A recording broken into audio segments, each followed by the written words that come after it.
Bonjour.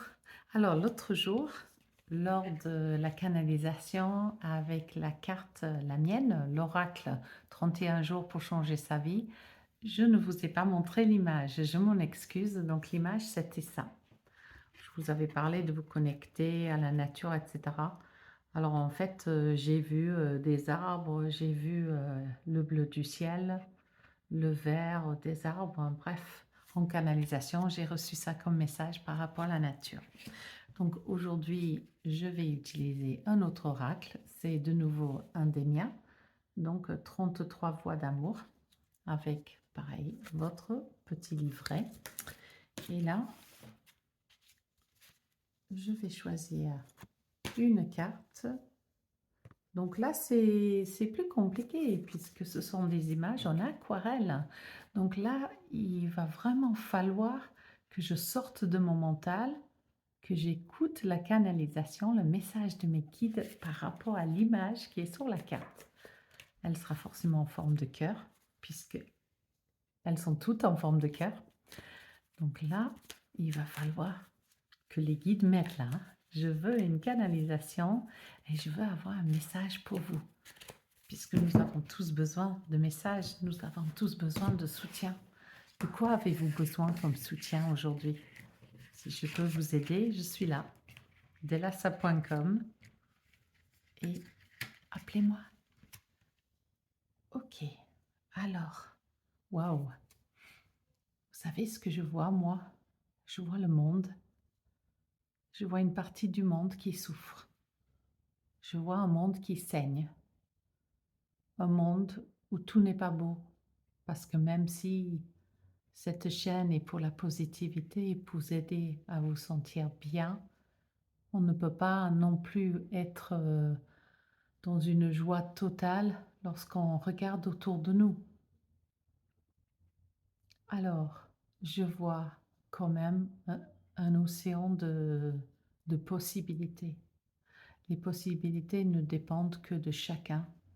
Les possibilités dépendent à quel point vous voulez vous recentrer en vous et ne pas se laisser impacter par, atteindre par tout ce qui se produit dans le monde. Je vois, oui, encore beaucoup de sang. Les guerres, les conflits que nous voyons aujourd'hui ne vont pas s'arrêter comme ça. L'important, c'est de ne pas être dans la peur. Ça, je vous l'ai déjà dit, ce n'est même pas une canalisation puisque c'est quelque chose que j'ai comme message permanent de la part de mes guides. Ne soyez pas dans la peur. Si vous êtes dans la peur, vous allez attirer ce dont vous avez peur. Donc, restez ancré, centré. Comment s'ancrer déjà? Je vous explique le petit exercice. Si ça peut vous aider, tout le monde ne sait pas ce que c'est l'ancrage.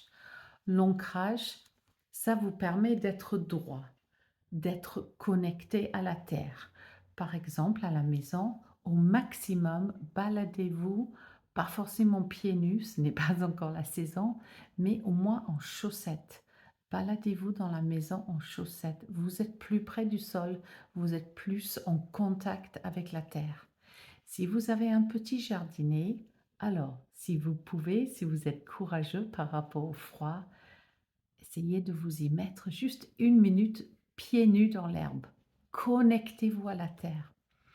Et une façon facile de se connecter, c'est de fermer les yeux et de visualiser que vous avez comme un fil d'oreille qui part de dessous vos pieds, vos plants des pieds, et vous partez dans la terre à la recherche et partez en forme de 8, le 8 de l'univers qui est en horizontal, ça s'appelle le lemniscat.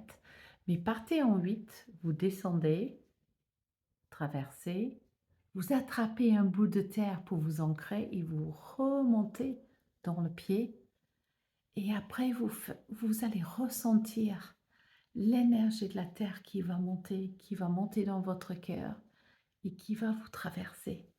Et quand vous vous sentirez vraiment, quand vous vous sentirez bien dans l'axe, ça veut dire que vous êtes ancré. L'ancrage nous permet de ne pas perdre pied littéralement, de ne pas se laisser happer, de ne pas, tituber, de ne pas perdre l'équilibre physiquement, mentalement et émotionnellement. Ne perdez pas votre équilibre. Être une personne équilibrée, c'est une personne ancrée. Donc ancrez-vous. Oui, il y a des guerres, oui, il y a des conflits, oui, il y a des manques d'argent, mais tout ça ne doit pas vous atteindre au point que vous n'arrivez plus à mettre un pied devant l'autre le matin, que vous n'arrivez plus à avancer dans la vie. Si c'est le cas, faites-vous aider. Vous ne pouvez pas toujours tout faire tout seul. Personne n'est Dieu, personne n'est capable d'être bien à 100% tous les jours, toute la journée. Ça n'existe pas, ça. Si vous rencontrez des gens qui sont en permanence dans la joie, méfiez-vous. Ce ne sont pas des vraies personnes. Ce sont des personnes sans âme, des personnes vides à l'intérieur, des coquilles vides. Puisqu'une personne qui a une âme et un cœur qui bat fort tous les jours, c'est une personne vivante qui pleure, qui est triste, qui tombe malade, mais aussi qui saute de joie, qui danse, qui écoute de la musique, qui chante à tue-tête. Faites tout cela. Nous sommes des êtres humains. Nous sommes faits de pleurs et de joie, d'amour et de colère. Tout ça, c'est autorisé, tout avec modération, sauf le bonheur. Le bonheur, c'est jamais avec modération. Vous avez le droit de vous sentir bien. Vous occupez pas des autres. Oui, il y a d'autres personnes plus malheureuses que vous, mais si on doit culpabiliser pour la terre entière, à quoi bon? Est-ce que ça nous fait avancer? Non. Alors, la carte, c'était ça.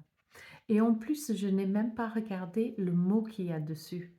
Donc, je ne sais pas si ça va s'afficher à l'envers. Le mot, c'est pardonner, c'est le numéro 23. Et l'affirmation, donc c'est une citation de Charles Péguy. Aimer, c'est donner raison à l'être aimé qui a tort. Donc, la carte de mon oracle 33 voix d'amour. La carte, c'est pardonner. Donc, pardonnez-vous peut-être. Peut-être c'est important aussi. Mais je n'ai pas voulu me concentrer sur le mot, sur la carte. Moi, j'ai vu la terre ici. J'ai vu le sang qui est versé dans la terre, sur la terre. Mais j'ai vu aussi des océans de bonheur et d'opportunités. Regardez, il y a bien plus d'opportunités et de bonheur que de malheur. Donc concentrez-vous sur ce qui va bien dans votre vie et bâtissez là-dessus. Je vous dis à très bientôt et je vous aime très fort.